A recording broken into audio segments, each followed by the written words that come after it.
Hey guys, it's been a really long time since I posted my last video. I think it's been 9 months. I apologize for not posting anything at all during those times, but to give you guys some updates, I was living in Melbourne for the last 8 months. I just moved to Cairns last week. I have been staying in a hostel for the first time in my life, which is pretty challenging. And I was looking for a job for the last couple of days. I started working at the new cafe yesterday. It's been great. But yeah, I just wanted to make this video because living in Melbourne, there's so many things I've learned, especially in terms of personal growth and how I changed the way I carry myself, if that makes sense. So many things had happened in Melbourne that changed me, that transformed me so many times. And it wasn't always the greatest experience, but at least I've learned something, and at least I'm still alive and somewhat happy. So, yeah, I just wanted to share these experiences and lessons with you guys. By the way, I'm just sitting at the beach right now, and it's really windy out here today. So I hope the audio isn't too bad, but I apologize for any inconvenience. I hope you can at least understand what I'm trying to say here to tell you here, because I was sitting on a couch in a hostel last night and writing those things down, and I think I've learned so much. I've grown so much as a person. It was actually my first time living on my own without my mom and my emotional support cat, and also like first time paying my own rent. It's kind of embarrassing to say that given my age, but yeah, it's true. I'd say I did pretty well in that regard, especially how I carried myself during those hardest times. So here we go. First thing first, making friend as an adult is really hard. I would say interacting with people is quite easy, but I'm the type of person who takes a longer time to connect with people, to actually start showing interest in people than probably most people do. And I used to think it's my personality failure, but it's not. It's okay to take your time to really get to know someone. It's okay if not every interaction leads to a deeper connection. And if you need a longer time to actually get to know someone, to become friends with them, to connect, and if you're someone who connects at deeper level instead of connecting with a lot of people, it's not a sign of failure, it's just different style. And the difference doesn't mean inferior. Second thing I learned is that you can design the life you want without anyone else's permission. But the environment matters more than anything. If you surround yourself with people who think there is basically one way to live a life, it's nearly impossible to create a life that's different from it. If you surround yourself with people who are following their own path, it almost forces you to face what you want for yourself. And when you do that, timeline doesn't really matter anymore. I started to understand my life is uniquely mine, and there is no such thing as being behind when you're living your own life. I used to work at corporate job for 4 years before I came to Australia, and that was basically because I didn't know how else to live my life. I was a barista before back in university, but I didn't think it was a way to live an adult life, especially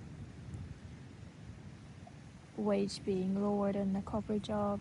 And basically, every one of my friends that I met in uni was working a corporate job, making decent amount of money, buying quality stuff as we grow, if that makes sense.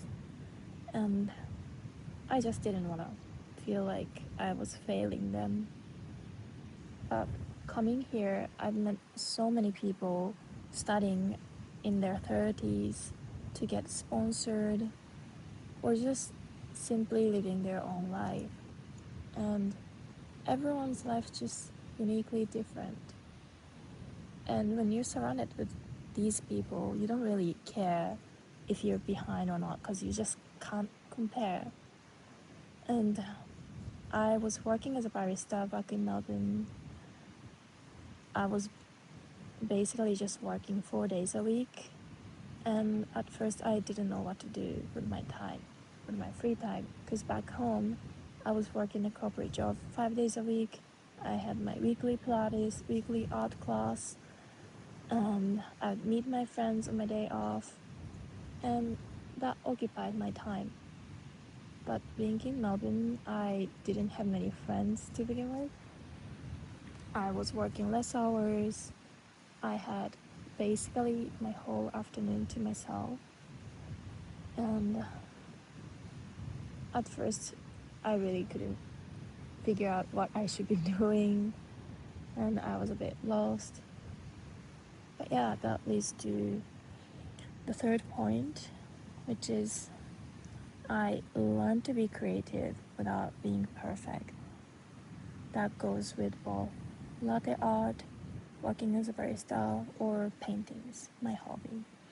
Before I came to Australia, I was taking an art class for the last 3 years, and I really enjoyed drawing and painting, especially with oils, but I was still kind of stuck in my mind because I thought I had to learn everything before I could actually start creating something.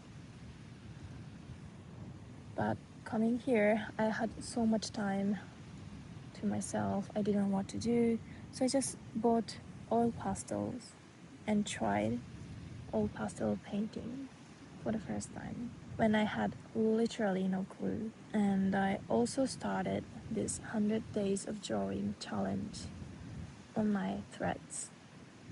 It's something super small, but I started anyways.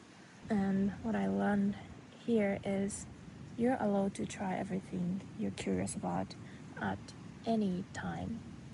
Absolutely any time. You don't need perfect equipment, perfect understanding on what you're doing. You don't need to perfect it on the first attempt. You're allowed to make a mess, and you can make a bad art that you're not exactly proud of. Because what's the point of doing anything if you can just do it perfectly every time since the beginning? The fun part is in getting better at something, figuring out the way that works for you, and seeing how far you've come. When I first got to Melbourne, I literally couldn't do any latte art. I couldn't even pour hot properly. And I could have just pretend that I don't care about latte art and not practice at all.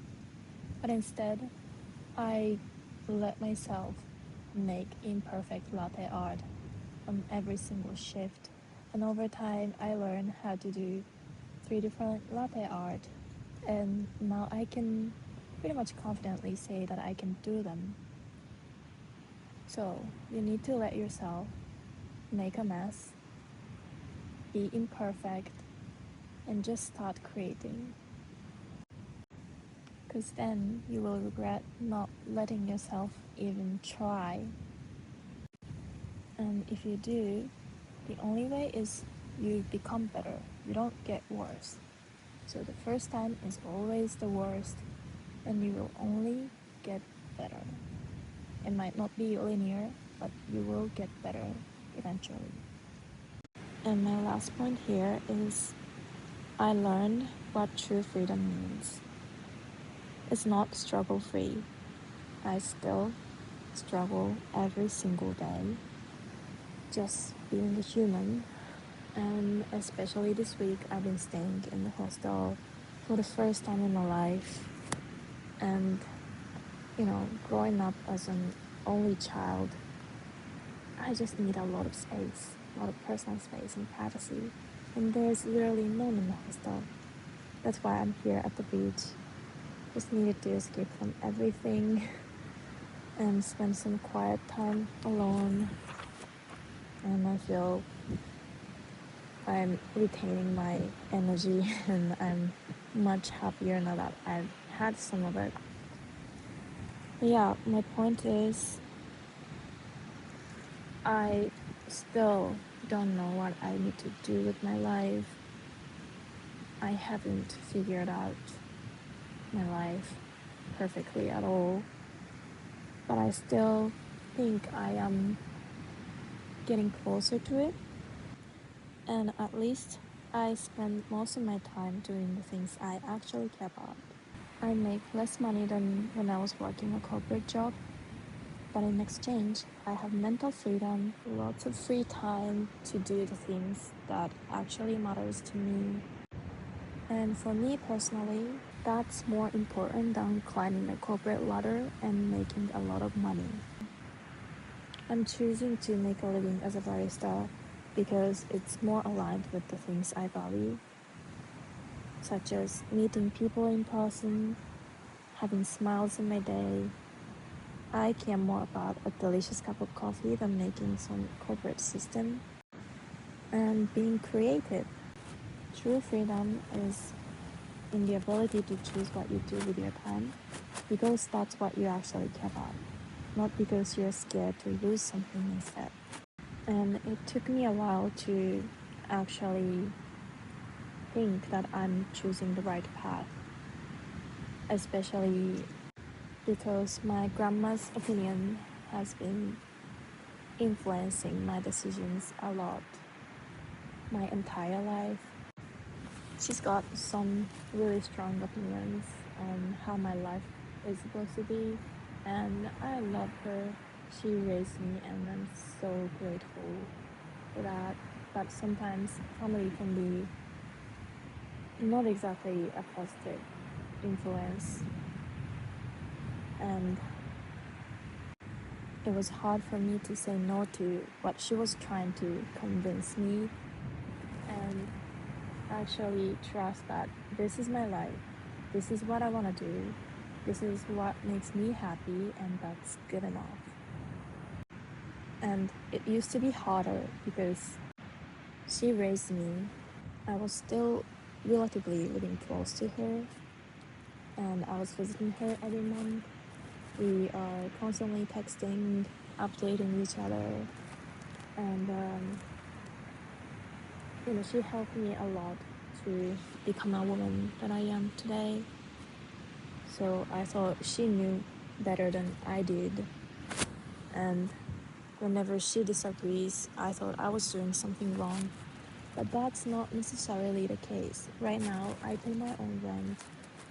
I don't know how many miles I'm away from her, but I'm across the ocean, and there's nothing she can do to make my life better or worse. And that was actually life-changing.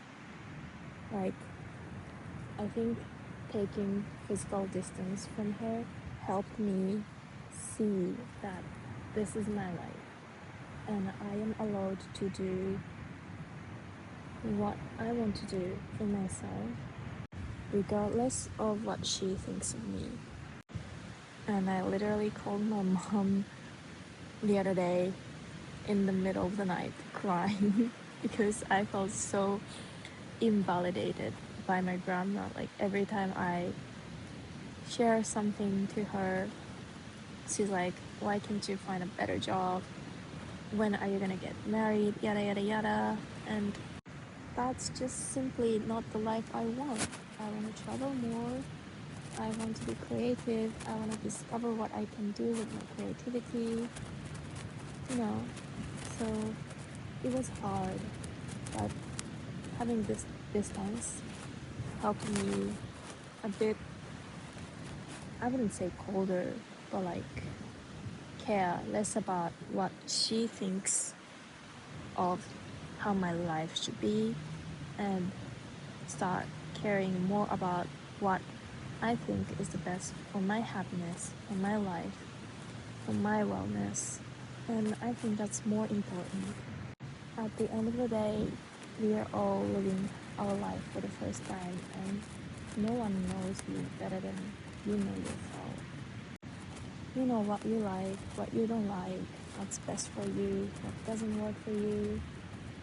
And sometimes those people who we love and are closest to us kind of blurs that fact that you know yourself well. Anyways, I'm pretty sure there's more things I've learned in Melbourne, but that's all I can think of right now, or at least the most important points. I hope this video is somehow helpful for you, and if you're going through something similar, just let me know in the comment. It's always nice to know that you're not alone in this. And again, I hope the audio quality isn't that horrible, but if it was, I apologize, and thank you so much for watching until the end. I will see you in the next one. Bye.